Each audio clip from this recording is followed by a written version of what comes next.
وقال الله تعالى في آية أخرى واتبع سبيل من أناب إلي وفي الحديث الشريف من كان مستنا فليستن بمن قد مات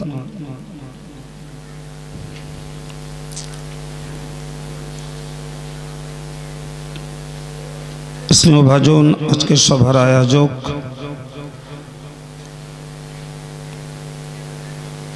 হাফেজ মনিরুজ্জামান সাহেব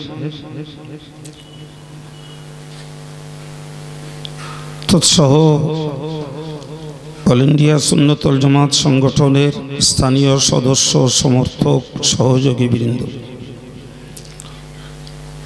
সম্মানিত ওলামায়ে কেরাম, জ্ঞান পিপাসু দিনদার ইমানদার শ্রোতা মণ্ডল,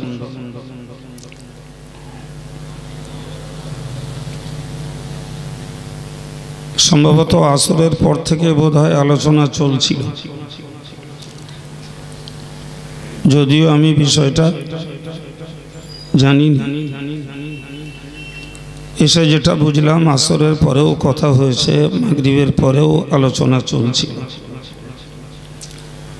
ঈশার নামাজের জন্য বিরতির পর আবার আলোচনা শুরু হয়েছে। তো আমরা জামাত সহ ঈশার নামাজ আদায় করেছি। যারা জমাতে ছিলেন অনেক ভাইরা মাশাআল্লাহ এসেও গেছে। মাইকের আওয়াজ যারা দূর থেকে শুনছেন তাদেরকে আমি মজলিসটাতে এসে বসার জন্য আহ্বান করছি। সম্মানিত ভাইরা, আমি কোরআন শরীফের দুটি জায়গার কিছু অংশ আপনাদের কাছে তেলাওয়াত করেছি। সঙ্গে হাদিসের কিতাবে উল্লেখিত হযরত আব্দুল্লাহ ইবনে মাসউদ রাদিয়াল্লাহু আনহুর একটি ছোট্ট উক্তি আপনাদের কাছে পরিবেশন করেছি। আল্লাহ তৌফিক দিলে আয়াত এবং হাদিসকে সামনে রেখেই খুব অল্প সময় কিছু কথা আপনাদেরকে শোনাবার নিয়ত করছি। আল্লাহ তৌফিক দিন, সকলেই বলুন আমিন। তবে আমি আমার আলোচনা শুরু করার পূর্বে মাইকের আওয়াজ যারা বাহির থেকে পাচ্ছেন তাদেরকে আবার অনুরোধ করছি, আজকের এই মজলিসটার গুরুত্ব দিয়ে যারা বাইরে আছেন দ্রুত মজলিসটিতে আসুন। যে কোনো বক্তার কথা শুরু থেকে শুনলে তার একরকম তৃপ্তি পাওয়া যায়, আর যদি আগে কিছু বাদ যায় পরে কিছু বাদ যায় তাহলে একটা কথাকে পরিপূর্ণভাবে বুঝতে পারা যায় না। সেজন্য আমি আপনাদেরকে আহ্বান করছি, আপনারা নিশ্চয়ই জানেন আমি আলোচনা শুরু করলে যতটুকু সময় দেওয়ার থাকে ততটুকু আলোচনাই করি। ফলে এই শুরুতে যা 2-1 মিনিট 2-4 মিনিট সময় ব্যয় করছি আপনাদেরকে আহ্বান করার জন্য। তো দোকানের দিকেও যারা আছেন, দোকানে আগেও গেছেন আবারও যেতে পারবেন, কিছু সময়ের জন্য কিছু কথা একটু জানতে বুঝতে মজলিসটাতে আসুন। ভাই, আপনারা একটু আগেই শুনলেন মরহুম হযরত মাওলানা ইলম বখশ সাহেব হুজুরের বড় সাহেবজাদা হাফেজ মনিরুজ্জামান সাহেব তিনি মাইকে বললেন যে স্মৃতি সভা। তো শ্রী শ্রী সভা মানে আমরা জানি তিনি আমাদেরকে ওইভাবেই দাওয়াত দিয়েছেন যে তার আব্বা মরহুমের স্মৃতির উদ্দেশ্যেই তিনি তার ছেলে হিসাবে তার নৈতিক দায়িত্বটুকু পালন করতে এই সভা এবং সবরেসানির ইন্তজাম করেছেন। ঠিক না ভুল? একটু জোরে বলেন। ঠিক ভাই, খুব ছোট ছোট কথায় বুঝুন ভাই। একটা স্মৃতিসভা মানে যে মানুষটার নামে স্মৃতিসভা করা হয়, ইসলামী দৃষ্টিকোণ থেকে তার জীবনের উপরে কিছু আলোকপাত, কিছু আলোচনা করা হয়, যে আলোচনাগুলো পরবর্তী প্রজন্ম নিজেদের জীবনে তারা সেই পথটা ধরে কাজে লাগাতে পারে। ঠিক না ভুল? এখন ধরে নেন মরহুম এলম বক্স সাহেব হুজুরের স্মৃতিসভা থাক। আচ্ছা, আমরা বিশ্বনবী মুহাম্মদুর রাসূলুল্লাহ সাল্লাল্লাহু আলাইহি ওয়াসাল্লামের জীবন চরিত, তার সিরাত, তার সুরাত, এই আলোচনার মজলিস কায়েম করি না করি না? কথা বলতে হবে আমার সঙ্গে, করি। আচ্ছা, রাসূলুল্লাহ কি কোথাও বলেছেন যে তোমরা আমার ইন্তেকালের বাদে তোমরা বিভিন্ন জায়গায় মিলাদুন নবী দেবা, তোমরা বিভিন্ন জায়গায় সিরাত পাকের জলসা করবা, কিংবা তোমরা আমার নামে কোথাও সাংস্কৃতিক অনুষ্ঠান করবা? এরকম কোনো কথা আপনাদের কারো জানা আছে? আমি জানি না বলে আপনাদের জিজ্ঞেস করছি। আছে জানাবো? হ্যাঁ, জানা নেই। তবে আমরা কোরআন হাদিস থেকে এতটুকু উপলব্ধি করতে পারি যে রাসূল পাকের জন্মের কথা যদি আলোচনা করা হয় ততটুকুর অনুমতি আছে, কিন্তু দেশ জুড়ে নবীর নামে স্মৃতিসভা বলি, মিলাদুন নবী বলি, সিরাত পাকের জলসা বলি, বা বিশ্ব নবী দিবস উদযাপন বলি, এই জাতীয় নামগুলিতে যে সভাগুলো হয়ে থাকে, প্রকৃতপক্ষে এই সভাগুলির কোনো অনুমতি রাসূলুল্লাহ দিয়ে যাননি। কথা শুনতে পাচ্ছেন? আর ঠিক এই সূত্র ধরেই একদল মানুষ, তোমরা কথা বন্ধ করো আর ওইসব এ করে বসে পড়ো, তোমরা যা বেড়া তৈরি করেছো। কি বললাম?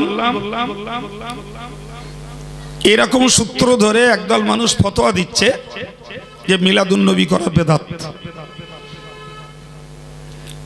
মিলাদুন নবী করা, আচ্ছা, যারা মিলাদুন নবী করা বেদাত বলে তারা বাপের নামে সবরেসানি, বাপের নামে স্মৃতিসভা, দাদুর নামে স্মৃতিসভা, এগুলো বেদাত বলবে, তা শনি মঙ্গলবার নেবে? কথা বলতে হবে। আমি কবর খোলা আওয়াজ করা লোক না। হয় বলুন বুঝতে পারছি, আলহামদুলিল্লাহ, নাইলে বলুন বুঝতে পারছি না, আবার রিপিট করব। আমার কথা বোঝা গেছে কি? যারা নবীর সম্পর্কে আলোচনার মজলিসকে বেদাত বলে, যারা নবীর আলোচনার সভা করলে সেটাকে ঘৃণা করে, তাহলে এ টাইপের লোক যারা, তারা এই দাদা দাদি, আব্বা মা, এদের নামে স্মৃতিসভার ইসালে সব করতে যাবে বলে মনে হয়?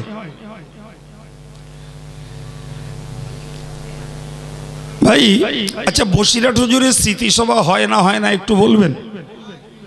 হয় না?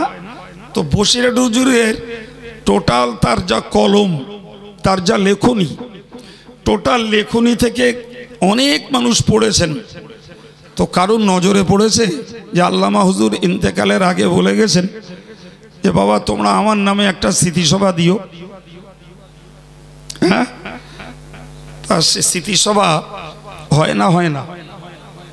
হ্যাঁ, তাহলে বসে হুজুর অনুমতি না দিয়ে গেলেও চলছে, চলছে না? ফুরফুরার দাদা হুজুর কেবলা ফুরফুরার ইসালে সওয়াবকে নিজে প্রতিষ্ঠা করেছিলেন। সুবহানাল্লাহ বলে কথা শুনতে পাচ্ছেন? আর বসিরহাট আমিনিয়া মাদ্রাসার যে ইসালে সওয়াব, সেটি বসিরহাট আল্লামা হুজুর নিজে তা শুরু করেছিলেন। কিন্তু হুজুরের নামে যে বাড়িতে ইসালে সওয়াব হয়, এটা বলো হুজুরের অনুমতির বাইরে, তার ইন্তেকালের পরে। এই কথা শুনতে পাচ্ছেন? আমি শুধু এই ভুলে যাওয়া ব্রেনগুলোর কাছে বলছি না, এই না ভুলে যাওয়া এতটা জড় পদার্থ আমার সামনে আছে। হ্যাঁ বলেন, এ ব্রেন ভুলে যেতে পারে, এগুলো ভুলে যাবে। হ্যাঁ, আচ্ছা, তাহলে বসিরহাট হুজুরের অনুমতির বাইরেই তার নামে ইসালে সওয়াব হচ্ছে। হ্যাঁ ভাই, তাহলে এই ইসালে সওয়াবের বক্তা শ্রোতা সব আমাদের এলাকার আলেম ওলামা, এলাকার হুজুর, এলাকারই ভক্ত মহব্বতের শ্রোতা। হ্যাঁ না বলেন? হ্যাঁ, আচ্ছা, যদি মনে হয় যে তারা নিষেধ করে যাননি এই জন্যই ওগুলো হচ্ছে, হতে পারে।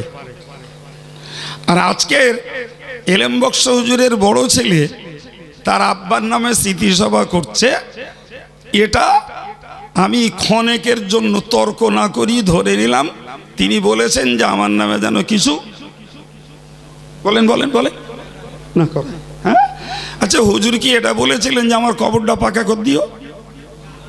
হ্যাঁ, তো ওটা হলো কি করে? আরে কথা বলেন না, হয়নি? হয়েছে? হ্যাঁ, আচ্ছা, হুজুরের ইন্তেকালের পরপরই তার নামে সবরেসানির মজলিস হয়েছিল না হয়নি? হ্যাঁ, ওটা হলো কেন? হ্যাঁ, হাদিস পাকে এসছে একদল লোক হবে ইয়াকুলুনা মা লা ইয়াফআলুন ওয়া ইয়াফআলুনা মা লা ইউমারুন। একদল লোক আছে তারা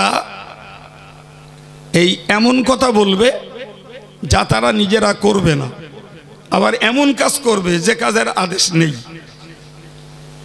আর কোরআনে আল্লাহ বলেছেন লিমা তাকুলুন মা লা তাফআলুন, তোমরা যা করতে পারো না সেটা লোককে বলো কেন? তুমি যেটা করতে পারো না ওটা লোককে বলছো কেন? কোনো কাজ তুমি করো লোককে বলো, তুমি করা বন্ধ করো লোকের করা বন্ধ করতে বলো, তাহলে লাইন ঠিক আছে। এই আমার কথা শুনতে পাচ্ছেন? হ্যাঁ, আমি গালটাল দিচ্ছি না তো? গালটাল দিচ্ছি? একদম না, গালও দেবো না, একবারও রাখবো না। খুব নরম ভাষায় বন্ধুর মতন করে দুটো কথা আপনাদের শেখাচ্ছি। আচ্ছা, যেটা শেখাচ্ছি এটা আপনাদের শেখার দরকার আছে না নেই? ভাই, একটা মানুষ মরে গেলে অনেক সময় দেখবেন মানুষ ইন্তেকালের বাদে আগে বলে যায় যে অমুক আমার জানাজা পড়বে। তাই বলেন, এরকম বলে না? যে কোনো মানুষ তার একটা মনের প্রিয় মানুষকে বলে যায় যে অমুক আমার জানাজা পড়বে, কিংবা বলে যায় ওইখানটায় আমার কবর দিও, এরকম বলে না বাবা? হ্যাঁ, তো অনেক সময় দেখা যায় যে মাইয়েতের ওই ওসিয়ত মানা দায়িত্বশীলদের পক্ষে অনেক সময় কঠিন হয়ে যায়। যাকে জানাজা পড়তে দাবি করে গেছেন ছেলেরা তারে হাতরে খুঁজে পেল না, অথবা তিনি এমন জায়গায় রয়েছেন যে তার আসার মতন পরিস্থিতি নেই, অতএব সেই ওসিয়ত পালন করা গেল না। যে জায়গাটায় কবর দিতে বলেছেন এমন একটা সমস্যা, এমন একটা জটিলতা সেখানে তৈরি হয়েছে যে ওই জটিলতা ছাড়িয়ে সেইখানটায় মাইয়েতের ওসিয়ত মতো কবর দেয়া যাচ্ছে না। হয় না? হয় না? এরকম হয়। এখন আপনারা একটু বলেন, আমি আপনাদের কাছে একটু জিজ্ঞেস করছি বাবু, এখন এই যে ওসিয়ত করে গেছেন, ওসিয়ত যেটা করে গেছেন যে অমুক আমার জানাজা পড়বে, এখন ঘটনা চক্করে যদি সেই লোকটারে না পাওয়া যায় কি হবে? জানাজা বন্ধ করে দিতে হবে?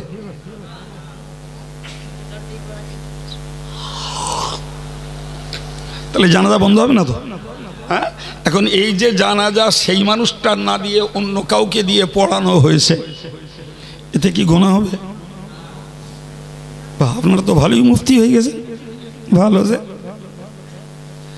আচ্ছা বলেন দিন, যে জায়গাটায় মাটি দিতে বলেছে ওই জায়গাটায় মাটি দেওয়া গেল না, তা কি করতে হবে? সে লাশটা কি মমি করে রেখে দিতে হবে নাকি? হ্যাঁ, আচ্ছা যদি অন্য জায়গায় মাটি দেয়া হয় তাহলে এই ওসিয়ত আমল না করার জন্য গুনাহ হবে? বাপ হবে না? না কেন? শুনে রাখুন, ওসিয়ত দু পর্যায়ের হয়। একটা হলো কোন হক সংক্রান্ত ওসিয়ত পালন করা ওয়াজিব। কি বলেছি বলেন? হক সংক্রান্ত ওসিয়ত পালন করা ওয়াজিব।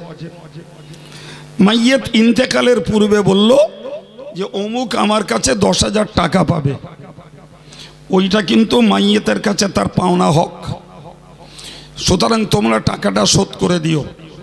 ওই টাকা তাকে শোধ করে দেওয়া ওয়ারিসদের পক্ষে ওয়াজিব।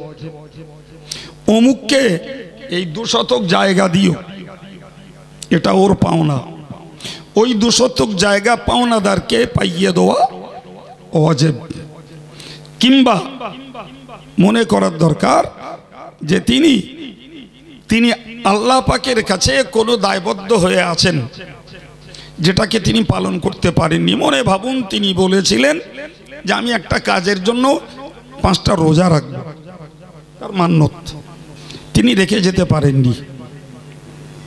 কিংবা তিনি হজের মতন যোগ্য ব্যক্তি, টাকা আছে, শারীরিক শক্তি আছে, কিন্তু হঠাৎ করে অসুস্থ হয়ে বেচারা মারা গেলেন, হজ আর তার করা। তিনি ইন্তেকালের পূর্বে বলে গেলেন ছেলেদের, বাবা তোরা আমার হজটা করিয়ে দিস। এইগুলো হলো মাইয়েতের নিজস্ব হক। আর এই হক সংক্রান্ত ওসিয়তগুলো ওয়ারিসানদের পক্ষে পালন করা, জোরে বলে। কিন্তু ওই যে অমুক জানাজা পড়বে, অমুক জায়গায় কবর দিস, আমি মরে গেলে আমার খানা খাইয়ে দিস, এও বলে লোকে, এও বলে। এই ওসিয়তগুলো পালন করা মুস্তাহাব। ওসিয়তগুলো জোরে বলেন, কি বলেছি? মুস্তাহাব। করতে পারলে সওয়াব পাওয়া যাবে, না করলে কোনো গুনাহ নেই। এখন আমার বক্তব্য, যদি মরহুম হুজুর বলে যে থাকেন যে তোমরা আমার নামে কিছু করো না, বা আমার নামে কেউ কিছু যেন না করে, কথার কথা, এই কিছু না করে, এই কিছুর মানেটা কি? এই কিছুটা কি? কিছুর মধ্যে তো অনেক কিছু আছে, হ্যাঁ না বলেন, অনেক কিছু থাকে না? কথার কথা যে তোমরা আমার নামে কিছু করো না, ফর এক্সাম্পল আমার কবর পাকা করো না, কবরে যেন গম্বুজ বানিও না, কবরকে কেন্দ্র করে যেগুলো হয়ে থাকে সাধারণত, ভাই এও কিছু একটা হতে পারে। আবার কিছু একটা হতে পারে যে আমার নামে কোনো দোয়ার মজলিস করো না, কোনো সবরেসানি করবে না, কোনো কিচ্ছু যেন না হয়, আমার স্মৃতিসভা যেন না হয়, এও একটা কোনো কিছুর ব্যাখ্যা হতে পারে। আচ্ছা বলেন তো, কোনো মাইয়েত, কোনো আল্লাহর পথের পথিক, কোনো পরকাল ভীত মানুষ সত্যিই কি এমন কথা বলতে পারে যে আমার নামে তোমরা সবরেসানির ব্যবস্থা করো না, কি আমার নামে 5টা গরিব মানুষকে তোমরা খানা খাইও না, কি আমার নামে তোমরা কোনো দোয়ার মজলিস কায়েম করো না? এটা কোনো পরকাল ভীত আল্লাহওয়ালা মানুষ কেউ কি বলে যেতে পারে মনে হয়? হ্যাঁ, তাহলে এই কোনো কিছু করো না এই কথাটা তাহলে ব্যাখ্যা নিতে হয় যে হুজুর যদি এরূপ কথা লিখে যেয়ে থাকেন, তাহলে ও কথার মর্ম হলো যে আমার ইন্তেকালের বাদে তোমরা শরীয়ত বিরোধী কোনো কাজ আমার জন্য করো না। এই কথা বলেন। কিন্তু যেটি মাইয়েতের পক্ষে উপকারের, যেটি মাইয়েতের পক্ষ কল্যাণের, যেটা মাইয়েতের জন্য সবরে সানির, তিনি যত বড় বুজুর্গ হন তিনিও এটাকে মানা করতে যে আমার আর সবের দরকার নেই, যা লাগবে সব আমি গুছিয়ে নিয়ে যাচ্ছি, তোমরা জানো আর কিচ্ছু। কথা বুঝে আসছে বাবজি আমার কথা? হ্যাঁ, ঝগড়া নয়, বিতর্ক নয়, চাপান উত্তর নয়, খোলা ব্রেনে আমি একদম সহজ কথায় আপনাদের ব্রেনটাকে কালচার করতে চাইছি। যেহেতু আপনারা এই লোকেশনের মানুষ, এই জায়গার মানুষ, সুতরাং এগুলো আপনাদের খুব সুস্পষ্ট মনে রাখার দরকার, ঠিক না বল? এরপরে একটা হাদিস বলি। নবী বলেছেন, আচ্ছা আগে আয়াতটা বলি। আল্লাহ বলেছেন ওয়াত্তাবিউ সাবিলা মান আনাবা ইলাইয়া। কথাটির অর্থ, যারা আমি আল্লাহর রাস্তায় চলে আমার কাছে পৌঁছে গেছে। কি মানে বলেছি বাপ, আরবি মনে না থাক যে সূরা লোকমানের 2য় রুকুতে আয়াতের অংশটি রয়েছে। আল্লাহ বলেছেন ওয়াত্তাবিউ সাবিলা মান আনাবা ইলাইয়া, যে তোমরা ওই লোকের রাস্তা অনুসরণ করো যে লোকটা আমার পথে চলে আমার কাছে ফিরে এসেছে, পৌঁছে গেছে। সুবহানাল্লাহ বলেন। আচ্ছা এবার বলেন, আমি জিজ্ঞাসা করি, তাহলে যে মানুষটা আল্লাহর পথে চলে আল্লাহওয়ালা হয়ে তিনি আল্লাহর কাছে পৌঁছে গেছেন, তার মানে ইন্তেকাল করেছেন, তো রাসূল বললেন যে ওই লোকটার পথকে তোমরা অনুসরণ করো, ওই লোকটার পথকে অনুসরণ করো। আপনাদের ব্রেন ঠান্ডা আছে? হ্যাঁ না, মনে হচ্ছে একটু নড়াচড়া করতেছেন। এই দেহ নড়লি মন নড়ে যাবে।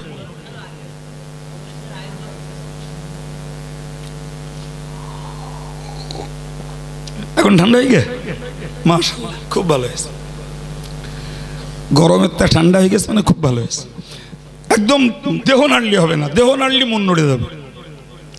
ভাই আল্লাহ পাক কোরআন শরীফে আমাদেরকে শিখিয়েছেন ইহদিনাস সিরাতাল মুস্তাকিম।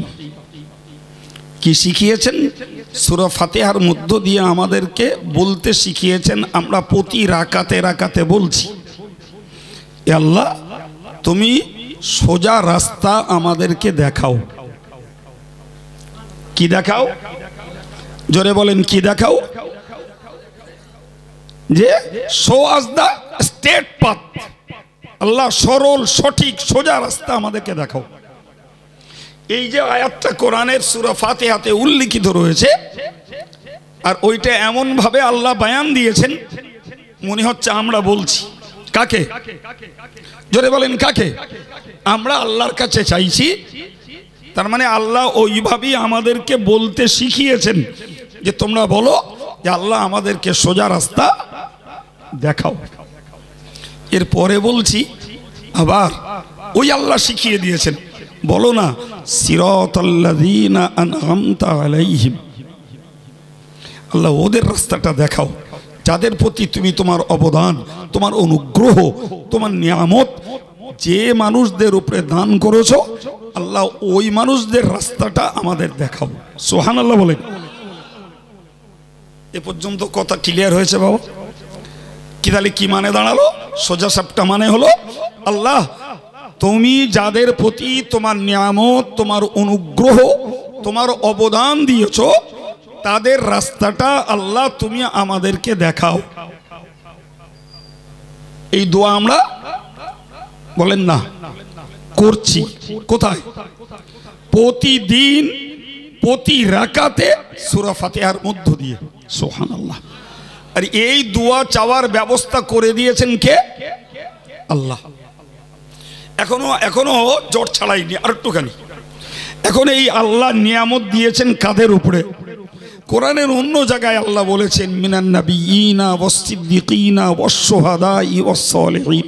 সুবহানাল্লাহ বলেন। তারা কারা কারা? তারা নবী, তারা সিদ্দিক, তারা শহীদ, তারা সালেহ। সুবহানাল্লাহ বলেন। এই মানুষগুলোর উপরে আল্লাহ পাক খাস নিয়ামত, তার খাস অনুগ্রহ এই মানুষগুলোর উপরে আল্লাহ নাজিল করেছেন। তাহলে আর একটু ক্লিয়ার হলো কি, আল্লাহ তোমার কাছে আমরা চাইছি, আল্লাহ তোমার নবীদের, তোমার সিদ্দিক বান্দাদের, তোমার শহীদ বান্দাদের, তোমার সালেহ বান্দাদের রাস্তা তুমি আমাদেরকে দেখাও। পুরো ক্লিয়ার হয়েছে না? এই পুরো মানেটা ক্লিয়ার হলো তো? তাহলে আমরা কি বলছি আল্লাহকে, যে আল্লাহ তোমার নবী, তোমার সিদ্দিক, তোমার শহীদ, তোমার সালেহ বান্দাদের রাস্তা আমাদেরকে, কেন আমরা ওই পথে চলবো। সুবহানাল্লাহ বলেন। আমরা ওই পথে চলবো, তাই তোমার কাছে তাদের রাস্তাটা দেখতে চাচ্ছি আল্লাহ। এখন বলেন, এই যে চার শ্রেণীর মানুষ, এ বিস্তার ব্যাখ্যা করার মতো অবকাশ নেই। আমি খুব ছোট করে এতটুকু বলছি। ভাই, নবীর রাস্তায় যদি চলতে হয়, তাহলে নবীর রাস্তায় চলতে হলে নবীকে চিনতে হবে না? হবে না? নবীর রাস্তাটা জানতে হবে না? হবে না? ভাই, যদি সিদ্দিকদের রাস্তায় চলতে হয়, তাহলে সিদ্দিকদের রাস্তা কোনটা সেটা আমার চিনতে হবে না? হবে না? ভাই, শহীদদের রাস্তায় যদি চলতে হয়, তাহলে শহীদদের রাস্তা কোনটা সেটা আমাকে জানতে হবে, চিনতে হবে, তবে সে রাস্তায় আমি চলতে পারবো। ভাই, সালেহিনদের রাস্তা কোনটা সেটা আমাকে জানতে হবে, বুঝতে হবে, তবে আমি সেই পথটা ধরে চলতে পারবো। ঠিক কি না? এখন এই নবী, সিদ্দিক, শহীদ, সালেহ এই মানুষগুলোর পথে চলার জন্য আল্লাহর কাছে আপিল করছি আমরা নামাজে। তাহলে ওই মানুষগুলোর পথ যদি আমাদের চলতে হয়, তাহলে সে মানুষগুলোর জীবনচরিত, তাদের আদর্শ, তাদের আখলাক, তাদের আমল, তাদের কর্মজীবন, তাদের ধর্মজীবন, তাদের পরেশগারিতা, তাদের আচার ব্যবহার, তাদের লেনদেন, তাদের হেদায়েতমূলক কথা, জি, এবং পাশাপাশি তাদের খুলুসিয়াত, এই সব বিষয়গুলো জি একটার পর একটা জীবনে আমাদেরকে সংগ্রহ করতে হবে। তাহলে সেই মানুষগুলোর ওই পথটা ধরে তারা যেমন হয়েছেন আল্লাহর নিয়ামত প্রাপ্ত, তারা যেমন হয়েছেন আল্লাহ পাকের প্রিয়, ইনশাল্লাহ আমরা তাদের রাস্তা ধরলেও আল্লাহর প্রিয় হব। ইনশাল্লাহ বলেন, জোরে বলেন ইনশাল্লাহ। আচ্ছা, আজকের হাফেজ মনিরুজ্জামান সাহেব তারা আব্বাস স্মৃতি সভা ডেকেছে, আমাদেরকে দাওয়াত করেছে, আমরা এসছি, আর আপনারাও শুনেছেন, শ্রোতা সেজে এসছি, আমরা বলছি আর আপনারা শুনছেন। এবং এই সভাটার সুন্দরভাবে সম্পন্ন হতে স্থানীয় ভাইয়েরা, সংগঠনের সদস্যরা তারা সহযোগিতাও করেছেন। ঠিক কি না? হ্যাঁ, এখন বলুন, ধরে নেন যে এই হুজুরের স্মৃতি সভা হচ্ছে। আচ্ছা, এই মানুষটার কিছু ভক্ত, কিছু সমর্থক দেশে ঘরে ছিল না? ছিল না? ছিল। আচ্ছা, ওই প্রজন্মে যারা ছিল জি, তারা হযরত মরহুম এলেম বক্স সাহেব হুজুরের তার আচার ব্যবহার, তার আলোচনা, তার বক্তব্য, তার অন্যায়ের প্রতিবাদ, তার কড়া পদক্ষেপ, জি, এসব বিষয়ে তারা উপলব্ধি করেছে। কিন্তু পরবর্তী প্রজন্ম ওই মানুষটার স্মৃতি কি করে বুঝবে? বলেন বলেন বলেন, জানতে পারবে কি? আরে বাবা, আমরা যারা একটু ডাগর হয়ে হুজুরের ওয়াজ শুনেছি তাদের কিছু কথা মনে আছে, কিন্তু ওই সময় যারা কিশোর ছিল তারা ধরুন আজকে নওজোয়ান হচ্ছে। হুজুরের ওয়াজের জোয়ার যখন বন্ধ হয়ে গেছে, তখন থেকে এই কিশোর ছেলেগুলো এখন যুবক হয়ে গেছে। হ্যাঁ, এখন এলেম বক্স হুজুরের দুটো নীতি, দুটো আদর্শ, তার দুটো আদাত, তার দুটো আখলাক যদি এই উঠতি প্রজন্মকে জানাতে হয়, বোঝাতে হয়, তাহলে তার নামে মজলিস তৈরি করে তার সম্পর্কে দুটো কথা মানুষকে যদি বলা যায় তবে পরবর্তী প্রজন্ম বা ইয়াং জেনারেশন বা উঠতি প্রজন্মের যুবকেরা তারাও সেটাকে শিখতে পারবে। কথা বলেন, যদি না জানতে পারে তাহলে আমরা যে কজন জানি ওই কজন মরে গেলি হয়ে গেল। ঠিক না ভুল? ঠিক বলছি বাবু? জি। এবার একটু বলুন তো, ওই যে আল্লাহ বলেছেন যে তোমরা আমার পথে চলে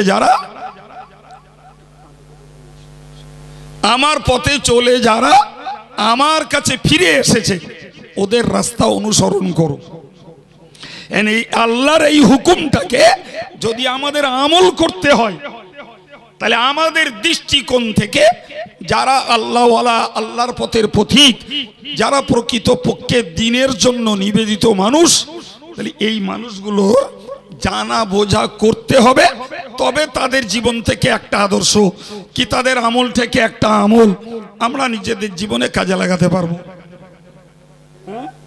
এখন বলেন, আমি ধরে নিলাম, একদম ডাইরেক্ট বলছি, যে এলেম বক্স হুজুর স্মৃতি সভা করতে তিনি মানা করে গেছেন, আমি ধরে নিলাম যে আমরা তার মানাটাকে উপেক্ষা করছি, করে তার ছেলে স্মৃতিসভা ডেকেছে, আমরা দাওয়াত নিয়েছি, এসে কথা বলছি, এটা অন্যায় কতটা তাই বলতে হবে? আমি ধরে বলুন, আমরা তার এই কথাটাকে অগ্রাহ্যই করলাম, পাপ হবে? এক বিন্দু পাপ হবে?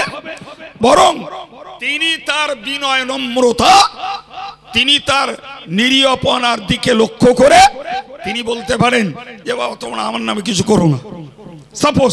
কিন্তু আমরা দেখছি তার ছেলে দেখছে যদি না করি তাহলে আমার বাপের স্মৃতি, আদর্শ, আখলাক, আমল আস্তে আস্তে লোপ পেয়ে যাবে, মুছে যাবে। সুতরাং আজকের এই স্মৃতিসভা কোনো অংশে না ওসিয়ত নামার পরিপন্থী, না কোনো অংশে এটা অকল্যাণ অমঙ্গলের, কোনো অংশে এটা পাপের নয়। যে এখন যদি কেউ বলেন হ্যাঁ স্মৃতিসভা হোক, ওতে রায় আছে, কিন্তু ওই স্মৃতিসভার মধ্য দিয়ে সব ইঞ্জেকশন দিচ্ছে আর উতি গাটা চিরিবিরি করতেছে, এটা কেন? তো এলেম বক্স সাহেব সারা জীবন লোকের ইঞ্জেকশন দিয়ে গেছে, এই হ্যাঁ না বলেন, দেশে না দেয়নি? তা সে এলেম বক্স স্মৃতিসভা করবো আর যাদের ঘা আছে তাদের একটু ইঞ্জেকশন হবে না, এটা কোন দেশের কথা? ওটা হয়? সারা জীবন আমরা তো ভদ্র ভাষায় দেই, আর ওই লোকটা তো ভদ্র ভাষা, তো যেটা দিলি সবাই বুঝতে পারে সেইরকম ভাষায় দিত। হ্যাঁ, সে কি কথা? তাহলে তার স্মৃতিসভা হবে আর ঘা ঘো যাদের আছে তাদের একটু ইঞ্জেকশন হবে না, তাহলে সে কেরম একটা হচ্ছে, তার স্মৃতিসভার হক আদায় হয়? হ্যাঁ, আর এটাও তো জানতে হবে যে ইট মারলি না পাটকেল খেতে হয়। ইট মারলি, যদি পাটকেল খাওয়া বন্ধ হওয়ার ইচ্ছা থাকে তাহলে আগে ইট মারা বন্ধ করতে হবে। এই কথা বলেন জি। কেউ কেউ কোনোটা দখল করে মগের মুল্লুক বানিয়ে রাখাইনি যে আমরা শুধু বলবো আর তোমরা শুধু শুনে যাও, আর তোমরা বললি আমরা তখন ত্রিবিরি করব। অতটা মগের মুল্লুক পাওনি বাপ, যদি পেতে কাইম সাহেব যখন একলা ছিল, একদল পীরজাদাদের, একদল সবাই না, পীরজাদাদের এগেনস্টে 22 বছর আগে একলা দাঁড়িয়ে হলো, খোদা শকর সেই তারাই আজকে ডর্জন আলেম, এবং তাদেরই সেই আন্দোলনে 300-র অধিক চলছে মডেল মাদ্রাসা সহ মাদ্রাসা, সেই সঙ্গে চলছে সিলসিলায় মুজাদ্দেদে জামানের উপযুক্ত আলেম মুফতি মাওলানা তৈরির কারখানা ভাই। সুতরাং ভাবতে হবে এটা মগের মুল্লুক না, বলো কথা বলেন, এটা মগের মুল্লুক না জি ভাই। মগ যা করবে মগের নাগরিকরা তাই করবে, এটা তা না, বল প্রিয় ভাই, আমি প্রথমত আপনাদেরকে শান্ত শিষ্ট ভদ্র ভাষায় যুক্তি বুদ্ধির মানদণ্ডে বুঝিয়েছি যে এই স্মৃতিসভাটা অযৌক্তিক অনর্থক নয়, এবং যদি তিনি এরূপ কিছু করবার মতো পারমিশন নাও দিয়ে রাখেন, আর যদি এক ছেলে যদি করে তো সেটাও তার বাপের বিরোধিতা করা হলো না, বরং তার আব্বার নাম এবং আব্বার আদর্শটাকে মানুষের কাছে জিইয়ে রাখা হলো। ভাই, এরপরে আমি আরেকটা কথা আপনাদেরকে বলবো, একটু দরুদ শরীফ আল্লাহ।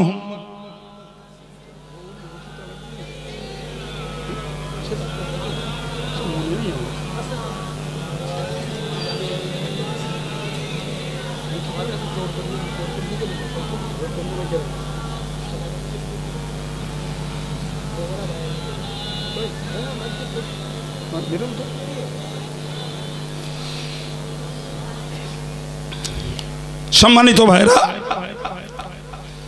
আমি একটা পর্যায়ের কথা আপনাদেরকে শুনিয়েছি, আর একটা পর্যায়ের কথা শোনাবো। কোরআনের আয়াত পড়েছি। ভাই, আপনারা বলেন, ইসলাম প্রতিষ্ঠার ক্ষেত্রে, ন্যায় প্রতিষ্ঠার ক্ষেত্রে, হক মসলা প্রতিষ্ঠার ক্ষেত্রে কোনোদিনই বিনা বাধায় পৃথিবীতে কোনো এলাকাতে, কোনো দেশে, কোনো নবীর জমানায় ইসলামের মতো শাশ্বত সত্য আদর্শ, ইসলামের মতো শাশ্বত সত্য ধর্ম, ইসলামের মতো আল্লাহ প্রদত্ত নাজাতের বিধান কোথাও বিনা বাধায় প্রচার এবং প্রতিষ্ঠা লাভ করেছে? আপনাদের জানা আছে? জানা নাই? জি। কিন্তু মজার ব্যাপার একটা, আল্লাহ শুকরিয়া আদায় করে সবাই আলহামদুলিল্লাহ বলেন। জি ভাই, একদিকে ইসলাম বলেছে তোমরা অন্যায়ের প্রতিবাদ করো, অনহা আনিল মুনকার, অন্যায়ের প্রতিবাদ করো, অন্যায় কাজে বাধা দান করো। জি, একটা সাইড। আর একটা দিক হলো, জি, আল্লাহ বলছেন আল্লাহু মুতিম্মু নূরি, আল্লাহ পাক তার হেদায়েতের নূরকে পূর্ণ করবেন যতই বাধা দেওয়া হোক। দুটো জি, এই কটা বলেছি, এই দুটোকে মাথায় রাখুন। আমাদের গা গ্রামে একটা প্রচলিত কথায় বলে, বাধা দিলে গতি বাড়ে। জোরে বলেন কি?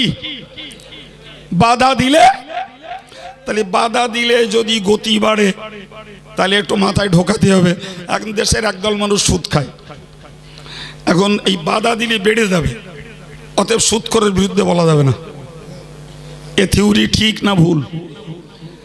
জি, বাধা দিলে গতি বাড়ে, অতএব মদখোরের বিরুদ্ধে কিচ্ছু বলা যাবে না। বলেন এ থিওরি ঠিক না ভুল? বাধা দিলে গতি বাড়ে, অতএব যদি কেউ ভাইয়ের হক নষ্ট করে খায় তাহলে ওরে বাধা দেওয়া যাবে না, আরো কিছু পারে তা খাক, নাকি? এই কথা বলেন, ঠিক না ভুল? সেই গল্পের মতন হলো রে ভাই।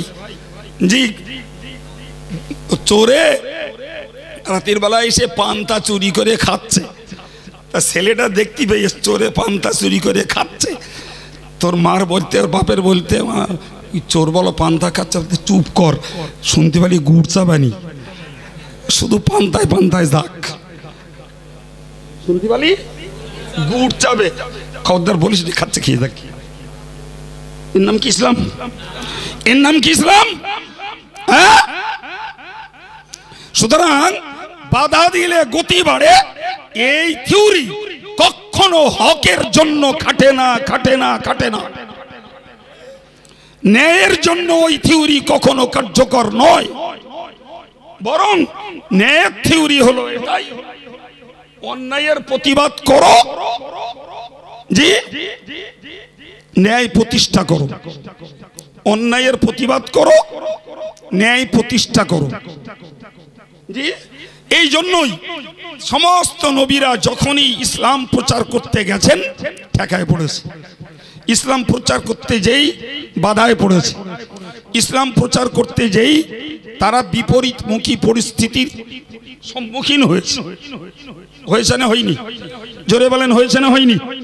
হয়েছে। কিন্তু ভাই একটু চেয়ে দেখুন দিন, সেই বাধা খাওয়া, শত্রুতা করা এবং বিপরীত অবস্থান নিয়ে ইসলামের গলা টিপে ধরা, সেই জাতি বলো নিশ্চিহ্ন হয়েছে। আর সেই বাধাপ্রাপ্ত ইসলাম, শত্রুতার চোখে দেখা ইসলাম, জি আজকের সারা পৃথিবীর 228টা দেশে পৌঁছে গেছে। যা সুবহানাল্লাহ বললেন আপনারা।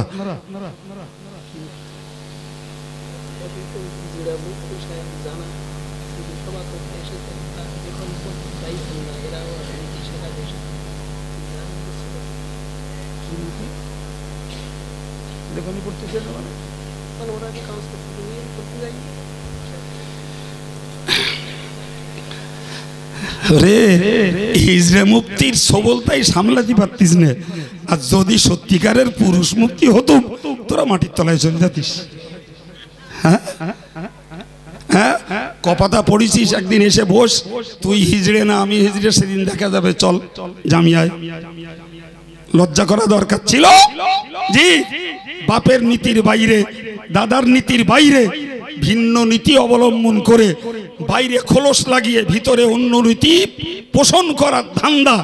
এত বড় প্রতারক কেউ না চিনলু ইবলিস চেনে, কেউ না চিনলেও সাধারণ জনগণ চেনে, সব থেকে ভালো চেনে আল্লাহ। জি, তবে সময় হলে ঠিক তার প্রমাণ হবে। জি, তুমি এটা জানো, সাবধান হয়ে যাও, সাবধান হয়ে যাও। কিয়ামতের কঠিন দিবসে এই হাত, এই কলম যাদের সংযত না থাকবে, এই হাতের জন্য জাহান্নামে যেতে হবে। রাসূলুল্লাহ বলেছেন, মান সালিমাল মুসলিমুনা মিন লিসানিহি ওয়া ইয়াদিহি। জি, যাদের জবান থেকে আর যাদের হাত থেকে অন্য মুসলমান নিরাপদে না থাকে, ওই লোকটা কমপ্লিট মুসলমান নয়, ওই লোকটা কমপ্লিট মুসলমান নয়। প্রিয় নবী বলেছেন, যারা হাতটাকে সংযত করার দায়িত্ব নেয়, আমি রাসূলুল্লাহ তাদের জন্য জান্নাতের জামিনদার হই। সুতরাং আমি আমার কথা বলবো, আমি বক্তব্য রাখছি। যদি অশালীন অসামঞ্জস্য কোনো কথা বলি, তাহলে নিশ্চিত ওই হাদিসের দৃষ্টিতে আমিও অপরাধী। কিন্তু কথা যদি হয় তত্ত্ব সম্বলিত, কথা যদি হয় যুক্তি সম্বলিত, তাহলে নিশ্চিত এর জন্য একটু আগে বললাম, সুদখোরের বিরুদ্ধে বললি যদি গতি বাড়ে, মদখোরের বিরুদ্ধে যদি বললি গতি বাড়ে, বেপরদার বিরুদ্ধে গোষ্ঠী শুদ্ধ মাওলানারা বলছে, তারপরেও বেপরদা হচ্ছে।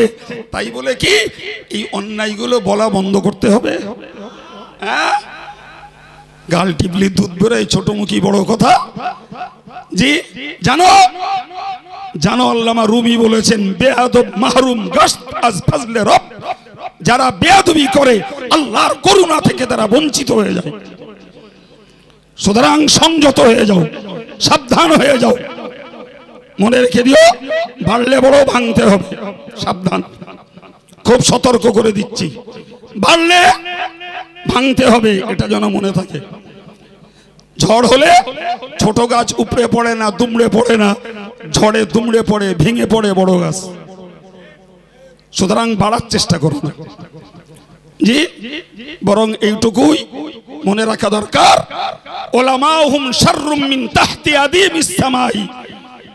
রাসূল বলেছেন, এমন একটা জমানা আসবে যে জমানার আলেমদার একদল হবে আসমানের নিচে আর জমিনের উপরে সবথেকে নিকৃষ্ট। তাখরুজুল ফিতনা ওয়া ফিহা তাউদ। ফিতনা তারাই সৃষ্টি করবে আর সেই ফিতনার কবলে তারাই পড়বে। শুধু সময়ের অপেক্ষা। শুধু কি ভাই কি কথা বলতেছিলাম, ফিরে চলুন। মাঝখানে যেগুলো বললাম, জি ওই কলমের অপব্যবহারের একটা জবাব দিলাম। জি এই যে ফেসবুক, হোয়াটসঅ্যাপ, আমি প্রায় সবাই বলি এ যেমন ভালো তেমন খারাপ। জাহান্নামে যাওয়ার জন্য যদি অপব্যবহার করায় মোবাইল যথেষ্ট। কি বলেছি? মোবাইলকে যদি সঠিক কাজে না লাগিয়ে অপব্যবহার করা হয় জাহান্নামে যাওয়ার জন্য যথেষ্ট। প্রিয় ভাই চলুন, আমি যে কথা বলছিলাম যে ইসলামকে প্রচার করতে আর ইসলামকে প্রতিষ্ঠিত করতে বাধা ছাড়া কোনোদিন, আমি সেই কথাই আপনাকে বলেছি যে বাধাপ্রাপ্ত ইসলাম, শত্রুতার কবলের ইসলাম আজকে সারা পৃথিবীর প্রত্যেকটা দেশে দেশে পৌঁছে গেছে। সুবহানাল্লাহ বলে। মনে রাখতে হবে ইসলাম একটা হক বিষয়। কি বলেছি জোরে বলেন, আর একটু জোরে বলেন। কারণ ইসলাম তো আল্লাহর দেওয়া ধর্ম, আল্লাহর দেওয়া দিন, সুতরাং এটা হক, এখানে না হকের কিছু নেই। ফলে মনে রাখতে হবে এই আমরা না এই দানা বুনি মাঠে, কোথায় বুনি? আর দানা বুনে দানা যাতে এই পাখি পক্ষীতে খেয়ে না নেয়, ফের মই দিয়ে দানাগুলো ঢেকে দেয়। একটু বলেন, চাষবাস করেননি কোনোদিন? না জলকর করে করে চাষ ভুলে গেছেন? হ্যাঁ, দানা বুনি আর দানাগুলো ঢেকে দেই কেন? পাখি পক্ষীতে খাবে একটা কারণ, আর একটা কারণ হলো দানাটা যদি উপরে থাকে এক পিঠ মাটির রস পাবে, আর এক পিঠ পাবে না। সুতরাং ওই দানাটা যদি মাটির তলায় চলে যায় তাহলে টোটাল দানাটা মাটির রস পাবে, সেটি অঙ্কুরিত হবে। সুবহানাল্লাহ। জি প্রিয় ভাই আমার, এবার বলুন দিন, দানা বুনে ফের মাটির তলায় তারে মই দিয়ে ঢেকে দিচ্ছি, আর সে মাটির ভিতর থেকে ঠেলে উপরে উঠতেছে। তো হক জিনিস হলো দানার মতো, এর যত পুত্তি যাবি তোর মাথায় উঠবে। জোরে বলেন। মনে রাখবেন হক জিনিস হলো টিউবলাইয়ের মতো, টিউব। জি হক হলো অ্যাজ এ টিউব, ওটা টিউবের মতো।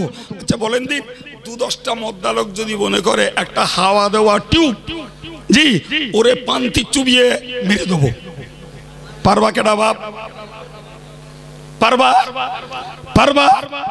মনে রাখা দরকার সুন্নাতুল জামাত রাসূল কর্তৃক প্রতিষ্ঠিত একটি আকীদার দল, যে দলটাই জান্নাতে যাবার উপযুক্ত দল। সেই সুন্নাতুল জামাতের আকীদা, সুন্নাতুল জামাতের আখলাক, সুন্নাতুল জামাতের আমল মানুষের কাছে ছড়িয়ে দিতেই জি তৈরি হয়েছিল বাদুড়িয়া সুন্নাতুল জামাত, হলো অল ইন্ডিয়া, হলো পশ্চিমবঙ্গ সুন্নাতুল জামাত। সেই সুন্নাতুল জামাত এখন মহিরূপে তৈরি হয়েছে অল ইন্ডিয়া সুন্নাতুল জামাত। ভাই একটু বলবেন, এ দিন দিন মাটির তলায় গেছে না ঠেলে উঠেছে? জি আচ্ছা, একে চুবিয়ে মারার চেষ্টা করিনি, চুবিয়ে মারার চেষ্টা করিনি। একদল মৌলবী, একদল সাধারণ লোক, একদল পীরজাদা, এ চেষ্টা করিনি, একথা আপনারা বলতে পারবেন? হ্যাঁ, তাহলে চেষ্টা সামগ্রিক ভাবে চেষ্টা করা হয়েছে যে এটাকে চুবিয়ে মেরে দেওয়ার জন্য, কিন্তু এরা বুঝতে পারিনি যে হক জিনিস টিউবের মতো, ইসলাম টিউবের মতো, এটাকে পানিয়ে চুবিয়ে দোমাটকিয়ে মেরে দেওয়া যায় না। ততই তুই চুবিয়ে ধরিস তোর শক্তি দুর্বল হয়ে যাবে, টিউব যথারীতি ঠেলে পানির উপরে উঠবে।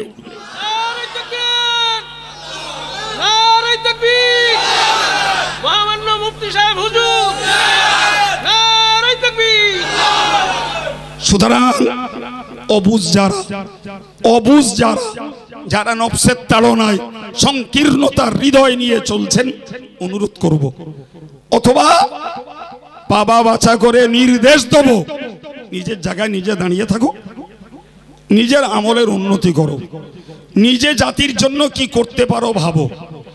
অন্য কি করছে তাতে চোখ টাটিয়ে আর বুক ধড়পড় করে আর দেহের জ্বলন চড়িয়ে লাভ হবে না। এই লাভ হবে হয়নি, কারুর হবেও না। জি ভাই, আমরা তো সেই ছেলে আমাদেরকে বয়কট করা হলো, আমাদেরকে থালা নিয়ে রাস্তায় বসতে বলা হলো, ভিক্ষা করে খেতে বলা হলো, জি আমাদেরকে মাথায় জুতোর বাড়ি মারার ঘোষণা দেওয়া হলো, মার্ডার করার ঘোষণা দেওয়া হলো। জি ভাই, এই সব কিছুর পরেও তো ওই আল্লাহ যেটাকে আমরা সহজে বুঝি, রাখে আল্লাহ মারে কে, আর মারে আল্লাহ তো রাখে কে। জি ফলে আমরা বলো সেই ছেলে। জি আল্লাহ পাক আমাদের মতো নগণ্য অধম অযোগ্যদের দ্বারাই আমরা লেভেললেস, আমাদের লেজ নেই, ঠ্যাং নেই, স্ট্যাম্প নেই, তারপরেও আল্লাহ পাক আমাদের দ্বারাই হক প্রচার, হক প্রতিষ্ঠা এবং শিক্ষা আন্দোলনে এই বাঙালি মুসলিম সমাজটা যারা আমাদের ফর্মুলা কাজে লাগিয়েছে, তাদের বাচ্চাগুলো উন্নত শিক্ষার মুখ দেখতে পেয়েছে। বলুন আলহামদুলিল্লাহ, আর একটু জোরে বলুন আলহামদুলিল্লাহ। সুতরাং অযথা পাঞ্জা কষে জি লাভ হবে না, বরং নিজেরা কিছু করো, তোমার দ্বারা তো জাতির কিছু উপকার হোক নাকি। হ্যাঁ, যদি না পারো তাহলে যারা করছে শুধু দেখে যাও, যারা করছে দেখে যাও শুধু। জি খালি খামায় বিশ্বাসঘাতকতা করে লাভ হবে না, লাভ হবে না। আমি যে কথা আপনাকে বলছিলাম, আল্লাহ পাক কোরআনে বলেছেন, ইউরিদুনা লিউতফিউ নূরাল্লাহি বিআফওয়াহিহিম, একদল মানুষ চায় আল্লাহ পাকের হেদায়েতের নূরকে মুখের ফুঁক দিয়ে নিভিয়ে দিতে। কি চায়? আচ্ছা বলেন দিন, এই টিউবলাইটে যদি কেউ ফুঁ দেয় নেবানোর জন্য, ওরে কি বিজ্ঞান ভবনে দেবেন না পাগলা গারদে দেবেন? টিউবলাইট কোনোদিন ফুঁ দিয়ে নেবানো যায়? হ্যাঁ, টিউবলাইট ফুঁ দিয়ে নেবানো যায় না, ও বোঝে না। টেমি ফুঁ দিয়ে লিপ্ত, সে টেমিও তো আর নি, তা লিবাবি কি ভাই? সে টেমির যুগ পার হয়ে গেল না, আর কেন তাই আর নি, আর কেন তাই নি। ইলেকট্রিক অফ, চার্জার লাইট কিনে বসে দিয়ে, সেও তো ঘরের ডিম ফু দিয়ে নেবে না, সেও নেবে, সে তো চার্জ খেয়ে আলো দিচ্ছে, সেও নেবে না। সুতরাং কখনো মনে রাখা দরকার, আল্লাহর কোরআন বলছে ওরা চাইতো মুখের ফুঁকে আল্লাহর হেদায়েতের নূরকে নিষ্প্রভ করে দিতে, আর আল্লাহ বলছেন আমি আল্লাহ চাইছি, আল্লাহু মুতিম্মু নূরিহি, আমি আল্লাহ চাইছি হেদায়েতের নূরকে প্রতিষ্ঠিত করে দেব। আর একটু চিল্লে বলে, হেদায়েতের নূরকে আমি পূর্ণ করে দেব। ওয়ালাউ কারিহাল কাফিরুন, যদিও কাফেরদের কাছে সেটি অপছন্দের মনে হয়, কাফেররা যদি অপছন্দ করে, তারপরেও আমি আমার হেদায়েতের নূরকে পূর্ণ প্রতিষ্ঠিত করে তবে ছাড়ব। এই চ্যালেঞ্জ কার? জোরে বলুন কার? আল্লাহ পাকের চ্যালেঞ্জ, আল্লাহর ওয়াদা। জি ইহুদি কাফের মুশরিকদের এগেনস্টে ভাই আল্লাহ পাক সত্যে পরিণত করে দেখিয়েছেন না দেখাননি? জোরে বলেন, দেখিয়েছেন না? হ্যাঁ দেখিয়েছেন। প্রিয় ভাইরা আমার বক্তব্য এর পরের আয়াত আল্লাহ বলেছেন, ওয়াল্লাযী আরসালা রাসূলাহু বিল হুদা ওয়া দীনিল হক, ওই আল্লাহ যিনি তার রাসূলকে পাঠিয়েছেন হেদায়েত দিয়ে এবং সত্য ধর্ম দিয়ে। সুবহানাল্লাহ। আল্লাহর উদ্দেশ্য হলো লিইয়ুযহিরাহু আলা দ্বীনি কুল্লি, সমস্ত ধর্মের উপরে আল্লাহ পাক তার দেয়া ইসলামটাকে প্রতিষ্ঠিত এবং জয় দান করবেন। আর একটু জোরে বলেন, জি তার দেয়া ধর্মকে আল্লাহ প্রাধান্য দান করবেন, এটি আল্লাহ পাকের প্রতিশ্রুতি। আমার আল্লাহ সেই দিনকে যথারীতি প্রতিষ্ঠিত করে দেখিয়েছেন। সুবহানাল্লাহ বলেন। এবার বলেছেন ওয়ালাউ কারিহাল মুশরিকুন, যদিও মুশরিকরা সেটাকে অপছন্দ করে। তাহলে কাফেররা অপছন্দ করলেও আল্লাহ হেদায়েতের নূরকে পূর্ণ করবেন, মুশরিকরা অপছন্দ করলেও আমার আল্লাহর দেওয়া সত্য ইসলামকে আল্লাহ তার প্রাধান্য দান করবেন, অন্য সকল ধর্মের উপরে জয় দান করবেন। জোরে বলুন সুবহানাল্লাহ। কথা বোঝাতে পেরেছি? আপনাদের কাছে কি বলেছি? এই জোরে বলেন, আমার গল্প বললুম না কোরআন বললুম? আর একটু জোরে বলেন। সম্মানিত ভাইরা আমার, জি, কোরআন শরীফের এই আয়াত কোরআন শরীফের 28 পারার সূরা সফের ভিতরে উল্লিখিত হয়েছে। জি, যে কেউ ইচ্ছা করলে খুলে পড়ে নিতে পারেন। এরপর আমার বক্তব্য, ভাই আমি তো বললাম ইসলামের কথা। সম্মানিত ভাইরা আমার, মনে রাখুন ইবনে মাজাহ শরীফের একটি হাদিসে উল্লিখিত রয়েছে, হুজুর বলেছেন, লা তাজালু তাইফাতুম মিন উম্মতি কাওয়ামিনা আলাল হাক্কি।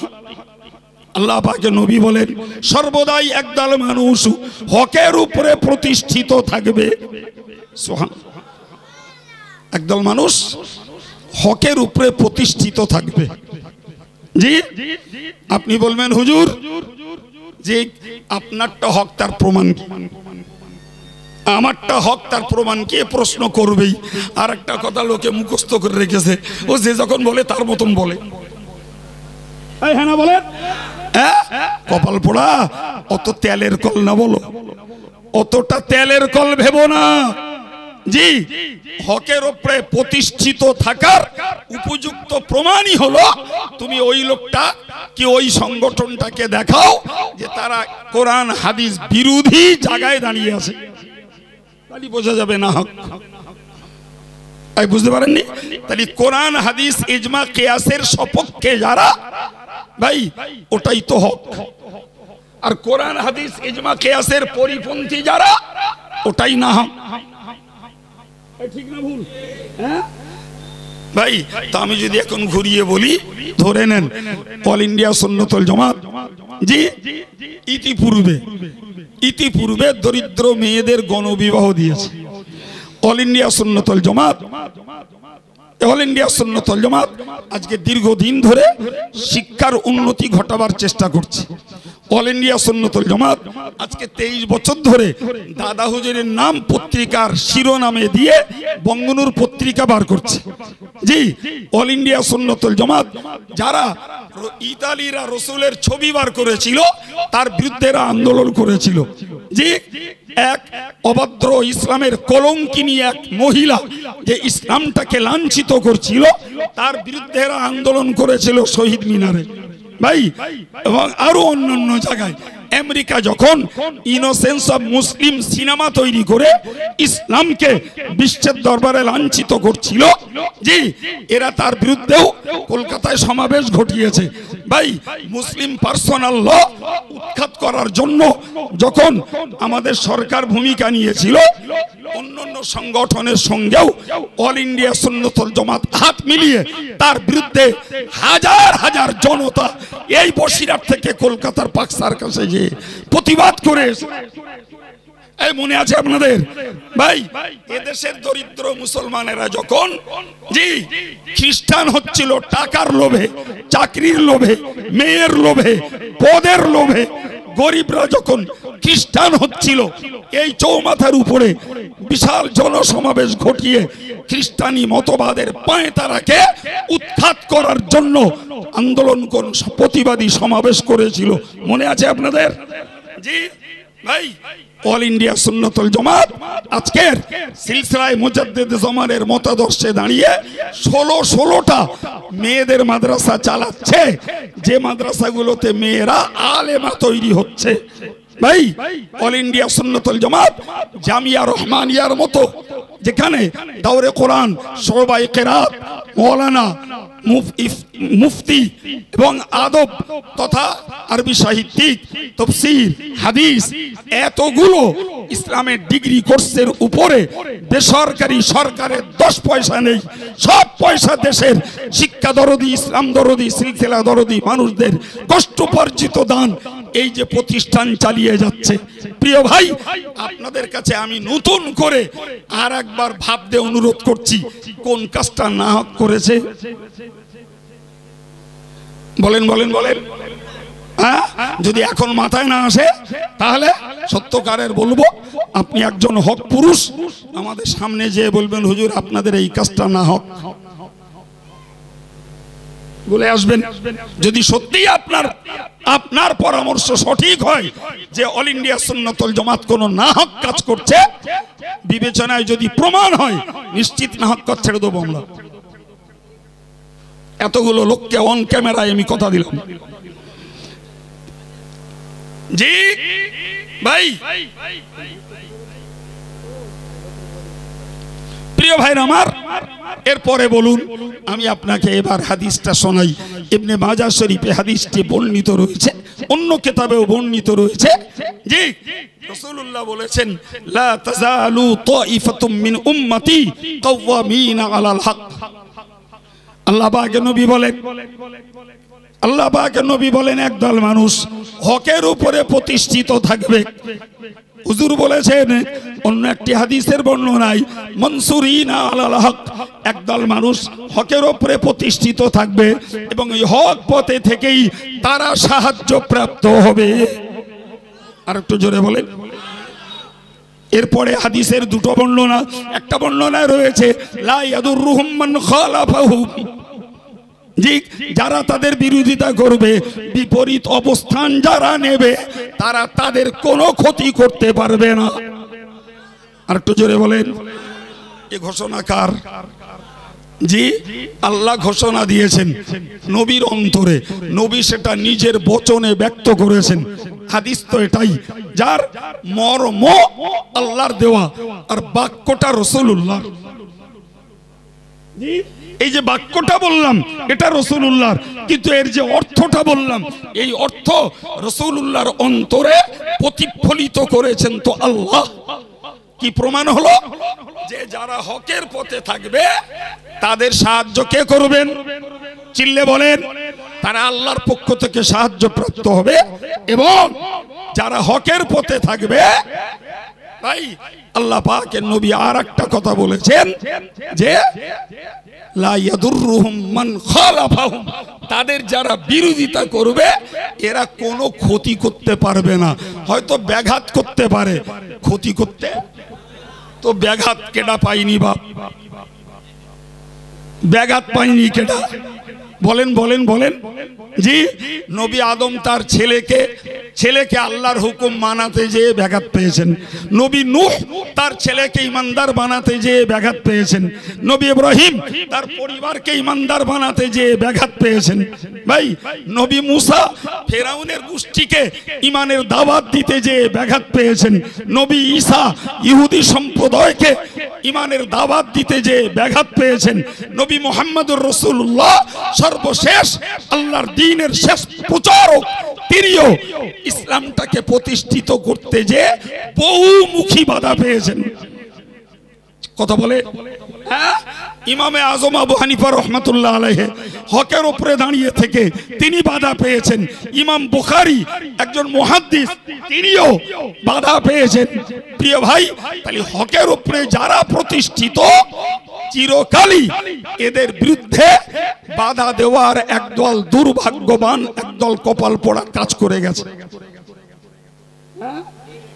জি, একদল কপাল পোড়া কাজ করে গেছে। আল্লাহ নবী কি বলেছেন? লা ইয়াদুররুহুম, কোনো ক্ষতি করতে, জোরে বলেন, কোনো ক্ষতি করতে। তাহলে হকের পথে যারা, হকের খিদমত করে যারা, হকের সহযোগী যারা, হকের সমর্থক যারা, এদের কোনো ক্ষতি বিপরীত মানুষেরা করতে, এটি হাদিসের ঘোষণা। ইমানদার হিসাবে নবীর এই হাদিসকে আমরা মান্যতা দেব না? দেব না? জোরে বলুন, দেব না? দেব না? অন্য বর্ণনা এসছে রাসূল বলেছেন লা ইয়াদুররুহুম মান খাযালাহুম। আল্লাহ পাকের হাবিব বলেছেন যারা ওই লোকগুলোর লাঞ্ছিত করার চেষ্টা করবে, অপদস্থ করার চেষ্টা করবে, যদি কেউ তাদেরকে অসম্মান করার চেষ্টা করে, প্রিয় নবী বলেছেন, আমি আল্লাহর নবী জানিয়ে দিলাম, যারা লাঞ্ছনা করার, অপদস্থ করার, অপমান করার চেষ্টা নেবে, তারাও কোনো ক্ষতি করতে পারবে না। আর একটু চিল্লে বলেন। হাদিসের উপরে আমাদের আস্থা নেই? এই চিল্লে বলেন, আস্থা নেই? হ্যাঁ ভাই, এখন আমাকে বুঝতে হবে। আগের সেই আয়াতটা আবার একবার বলছি। জি, আল্লাহ কি বললেন? যে একদল লোক আমার হেদায়েতের নূরকে মুখের ফুঁকে নিভাতে চায়। আমি সেইটাকে আপনাদের বোঝানোর জন্য বলেছি, আল্লাহর হেদায়েতের নূরকে মুখের ফুঁকে বিভাতে যাওয়া মানে ইলেকট্রিক লাইটকে ফুঁক দিয়ে নেভানো। বোঝানোর জন্য বললাম।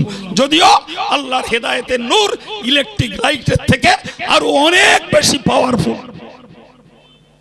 কথা বলে ঠিক কিনা? ওরে বাবা, হেদায়েতের নূর পাওয়ারফুল বলেই আমার প্রিয় নবীর মুখের কথা শুনেই কাফেররা ইসলাম কবুল করে নিয়েছে। আর একটু জোরে বলুন। তার কথাই বিগলিত হয়ে তারা শিরকি কুফরিকে ত্যাগ করে ইসলামের কাছে আত্মসমর্পণ করেছে। সুবহানাল্লাহ বলে। ভাই, আমার বক্তব্য তাহলে হককে কখনো ফুঁক দিয়ে নিভিয়ে দেওয়া যাবে না।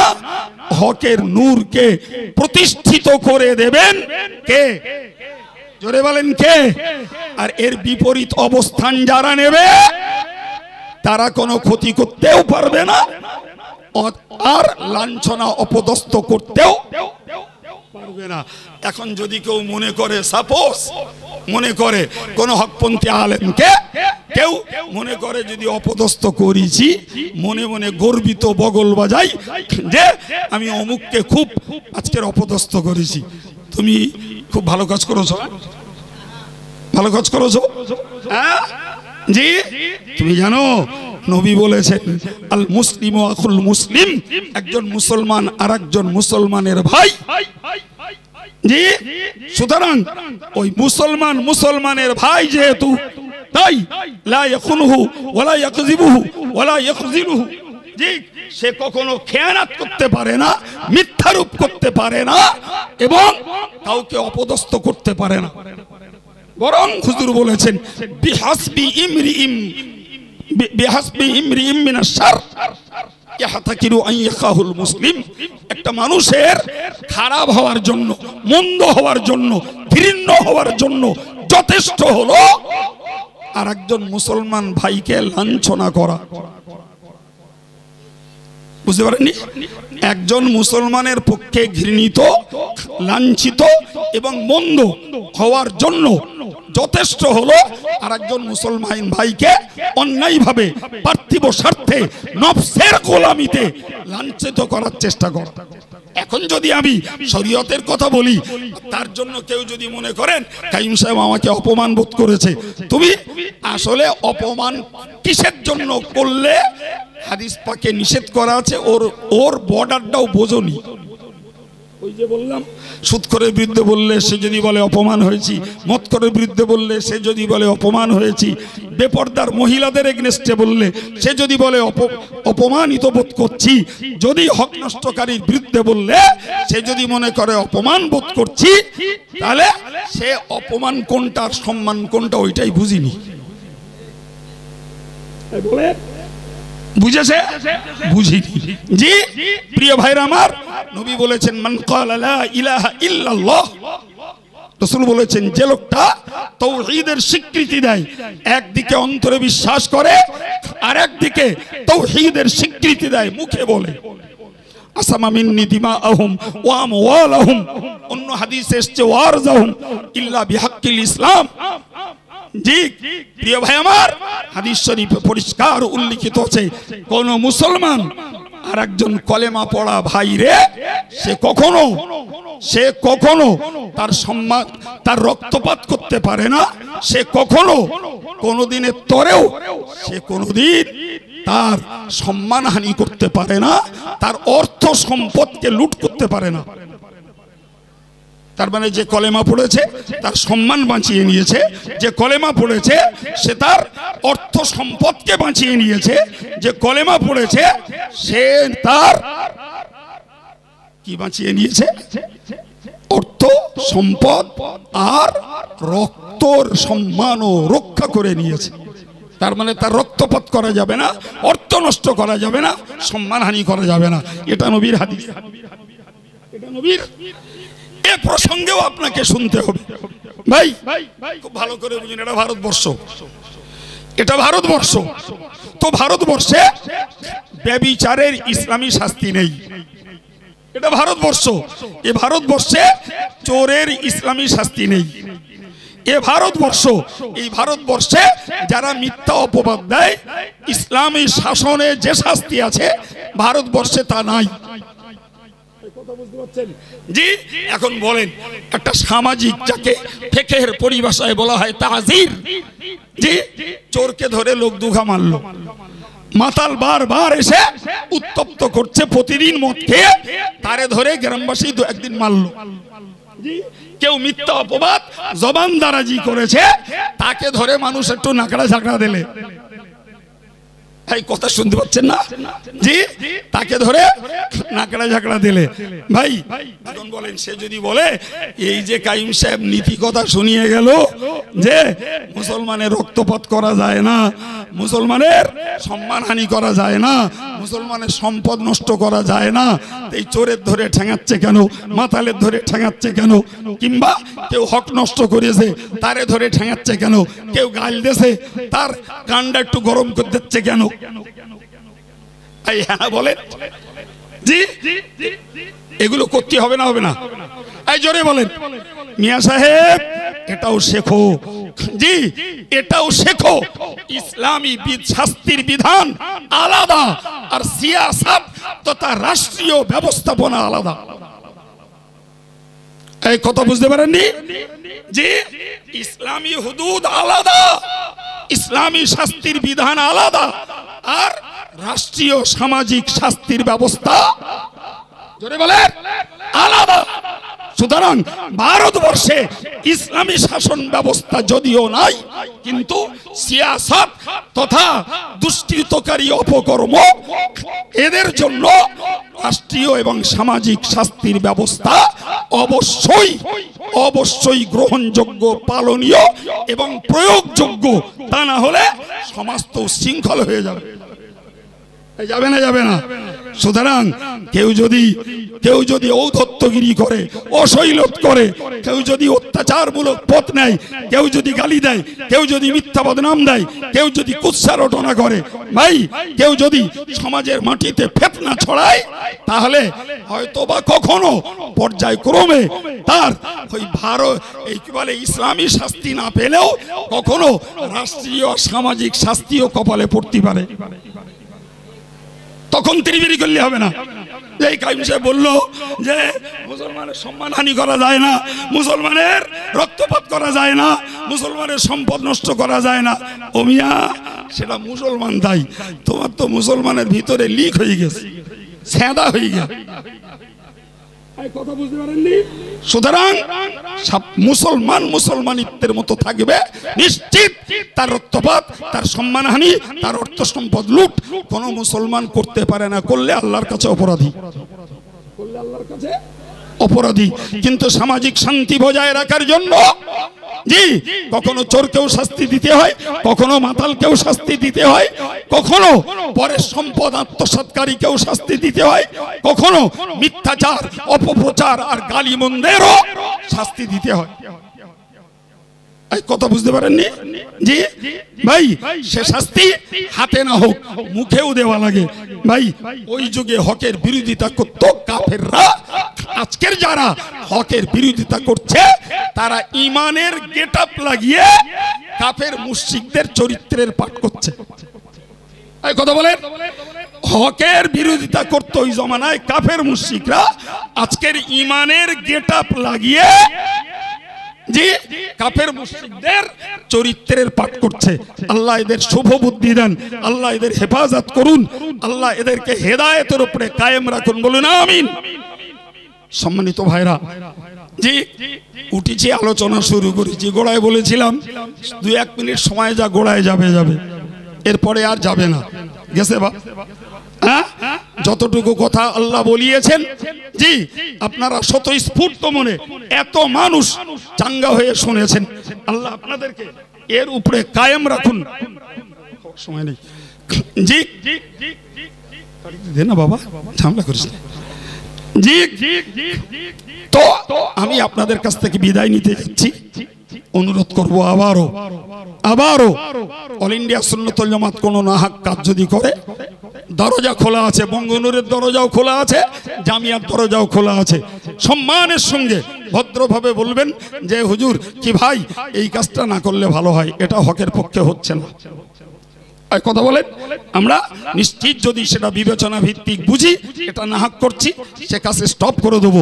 আর যদি বুঝি হকের উপরে আছে, তুমি বুঝতে পারছো না, তোমাকে বুঝিয়ে দেবো। তবে আপনাদের অনুরোধ করব, হকের সঙ্গে রয়েছেন, ছিলেন, থাকুন। জি, এবং অল ইন্ডিয়া সুন্নতুল জামাতের সমস্ত কর্মকাণ্ডকে আপনি দৈহিক, বাক্যিক, আর্থিক, সার্বিকভাবে সহযোগিতা দিয়ে আসছেন। আগামী দিনের জন্য আপনাদেরকে সেইরূপ অবিচ্ছেদ্যভাবে থাকার জন্য অনুরোধ রেখে দিয়ে জামিয়া রহমানিয়ার ইসালে সওয়াবের দাওয়াত দিয়ে, এবং যারা বিল কুপন নিয়েছেন তারা কালেকশন করছেন, যাদের নেওয়া হয়নি নিতে পারেন, এখনো 14 দিন সময় আছে। আর যদি কেউ আপনাদের কাছে জামিয়ার বিল কুপন ধরে, তাকে একটু আর্থিক সহযোগিতা দেওয়ার চেষ্টা করবেন। জি, বাকিটুকু ইসালে সওয়াবে গেলে বুঝতে পারবেন, জানতে পারবেন যে আল্লাহ আমাদের মতো অযোগ্য অধমদের দ্বারাই কিছু খেদমত তার দ্বীনের পক্ষে, ইসলামের পক্ষে এবং আল্লাহকে পাওয়ার জন্য সিলসিলায়ে তরিকতের হকপন্থী দাদা হুজুর কেবলার আদর্শের উপরে আল্লাহ আমাদের দ্বারাই কিছু খেদমত নিচ্ছেন। এ পর্যন্ত বলি আমি আমার বক্তব্যের ইতি টানছি। ওমা আলাইনা ইল্লাল বালাগ। আসসালামু আলাইকুম। এই বাঁয়ে ঘর ইসমাইল জি, তো আমি বিদায় নিলাম। আসসালামু আলাইকুম। দরুদ শরীফ আল্লাহুম্মা